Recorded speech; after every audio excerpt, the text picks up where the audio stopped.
베드로 옆구리를 쳐서 깨웁니다. 그리고 급히 일어나라 하는데 쇠사슬이 벗겨지고 띠를 띠고 신을 신으라 겉옷을 입고 따라오라 했더니 그대로 행하는데 옥문이 열리고 거리로 나오게 됩니다.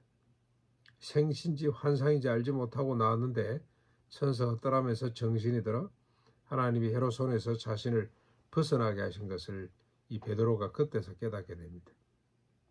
그래서 급히 마가 요한의 어머니 집, 거기에 사람들이 모여서 기도하고 있었기 때문에 그 집으로 갔더니 여러 사람들이 그때까지 함께 기도하고 있었습니다.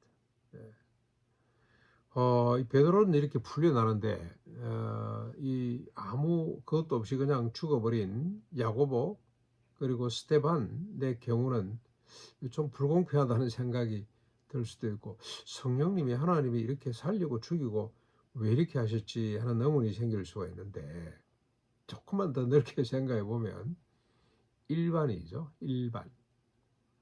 복음을 전하다가 죽을 수도 있고 살 수도 있고, 뭐 이미 예수님께서 말씀을 하셨습니다. 내가 어떻게 죽어 하나님께 영광을 돌릴 것인가 라고 베드로에게 말씀을 했는데, 베드로가 그러면 요한은 어떻게 됩니까? 요한은 그건 네가 알 바 아니다. 요한은 요한대로 하고. 근데 요한은 끝까지 살았죠. 뭐 유배당했습니다마는 사는 사람은 살고 죽는 사람은 죽고, 왜 그러냐? 일반이기 때문에 그렇습니다. 성도는 사나 죽으나 한 가지죠. 그래서 바울은 이렇게 고백을 했습니다. 살아도 주를 위해 살고 죽어도 주를 위해 죽고, 주를 위해 사는 삶은 죽어도 살아도 꼭 같은 거죠. 죽으면 뭐 그냥 없어지는 건데 손해 아니냐? 아닙니다. 죽으면 육신은 잠자는 거고 영혼은 하나님 품에 안기기 때문에 사나 죽으나 일반입니다. 예수 믿는 사람들은. 그래서 우리가 하나님의 나라를 추구하고 복음을 전하고 하나님의 사람으로 이 땅에 살기 위해서 내려놓아야 될 것이 많은데, 생계에 대한 염려, 맨 기본이라고 할 수 있고 마지막에 갈 수 있는 생계에 대한 염려마저도 내려놓지 않으면 주님 따라갈 수 없는 거죠. 그런데 생계보다도 더 근본적인 죽음에 대한 공포, 죽음에 대한 두려움을 내려놓지 않고서는 주님 따라갈 수가 없는 겁니다. 그래서 참 역설 중에 역설입니다. 우리 예수 믿는 사람들은 오히려 죽음이 더 소망이고 죽음이 더 기쁨이고, 그래서 우리 그 사람은 날마다 후패져 가지만 뭐 죽어간다 이 말이죠. 속 사람은 날로 새롭게 된다는 고백을 사도들이 바울이 할 수밖에 없었습니다. 육신의 장막이 무너지는 것이 복인데, 왜냐하면 우리 손으로 짓지 않은 영원한 우리의 장막이 있다는 거, 우리의 본성이 있다는 걸 깨닫기 때문에 나이 들어가고 병 들어가고 죽어간다는 것이 더 큰 영광이에요. 우리 김신권장 노님들 잊을 수가 없습니다. 그분이 병원에서 큰 병원에 가십시오. 그래서 장로님이 물었습니다.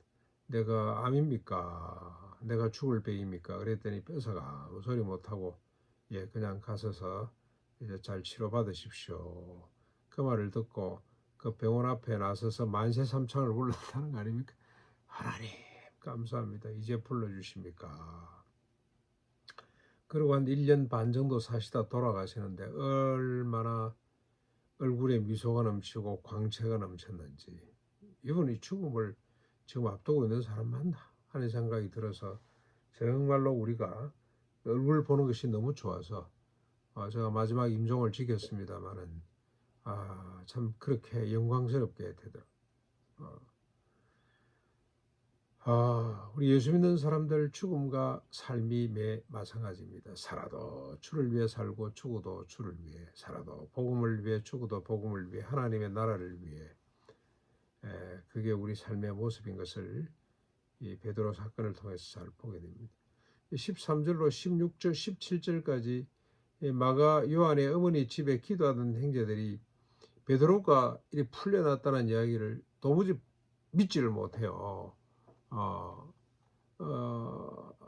도무지 믿지를 못합니다. 아니다 네가 잘못 봤겠지, 그게 뭐 천사가 왔나 보다 이러는데, 베드로가 문을 열고 들어갔더니 그들이 깜짝 놀랍니다.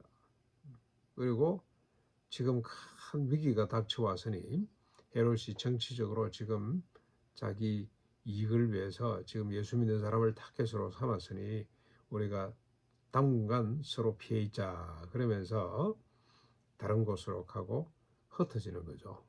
근데 어떻습니까? 흩어져서 복음이 손해를 보고 교회가 문을 닫습니까? 아닙니다. 더 확산되는 역사가 나타나게 됩니다.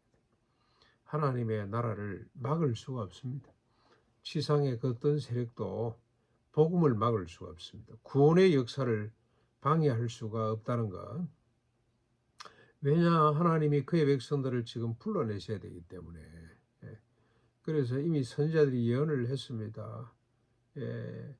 애굽도 바벨론도 하나님의 부르심을 막을 수가 없다. 로마도 그리고 헤롯도 하나님의 복음을 하나님의 나라를 하나님의 부르심과 구원함을 막아설 수가 없다는 겁니다. 교회를 잔해할 수가 없습니다. 예수님 말씀하셨잖아요. 음부의 권세가 교회를 흔들지 못할 것이다. 그대로 됩니다. 그대로. 어떤 세력도 어떤 위협도 복음의 방해 요소가 될 수가 없다는 거 깨닫게 됩니다. 오히려 더 확산시킵니다. 마치 바람이 불을 끌 수 없는 것처럼 바람이 불어와서 더 들불이 산불이 번지는 것처럼 핍박, 위협이 역설적에도 오히려 더 복음을 확산하는 계기가 됐습니다. 18절 19절에 아주 재밌습니다. 헤롯이 하나님의 일을 알지 못하고 알아도 수용을 못하는 거죠. 그렇죠? 자신 욕망 때문에 잘 지키지 못한 베드로가 탈옥했다는 사실을 알고는 파수꾼을 심문하고 죽입니다. 권력의 속성입니다. 우리가 열심히 지켰는데 도무지 이건 불가사의한 일이 벌어졌습니다. 그러면 그 하나님이 하셨나? 저 양반들이 예수님 죽은 사람 살아났다고 하고 예수님의 종이라 그러고 엄청난 일을 지금 행하고 있는데 인기 몰이를 하고 있지만 저 하나님이 하신 거 맞는가 보다 하고 겸손하게 들여다봐야 되는데 그냥 자신의 계획이 차질이 생겼다는 것 때문에 애꿎은 파수꾼들을 그냥 죽여버립니다. 4명씩 4패니까 4, 4, 16, 16명쯤 되겠죠. 다 죽이고 또 그를 관리하는 사람들 어떻게 또 했겠죠. 자기 욕망을 위해서 자기 감정을 위해서 타자를 그냥 짐승 죽이듯이 이잡듯이 그냥 잡는 이게 권력의 속성이죠. 권력의 속성입니다. 네. 그래서 이제 헤롯이 또 헤롯에 대한 이야기를 잠깐 권력에 대한 이야기를 하는데 인간이죠. 인간론이고 권력론인데 20절로 23절 갑자기 헤롯이 당시에 어떤 전국에 대한 이야기를 합니다. 경제적으로 큰 도움을 잇고 있는 두로시돈 지방 사람들이 아마 제대로 조공을 안 바치고 아마 자신의 영향력을 이렇게 인정하지 않았던 것 같습니다. 그래서 큰 분노에 사로잡혔습니다. 어떻게 하려고 했던 것 같습니다.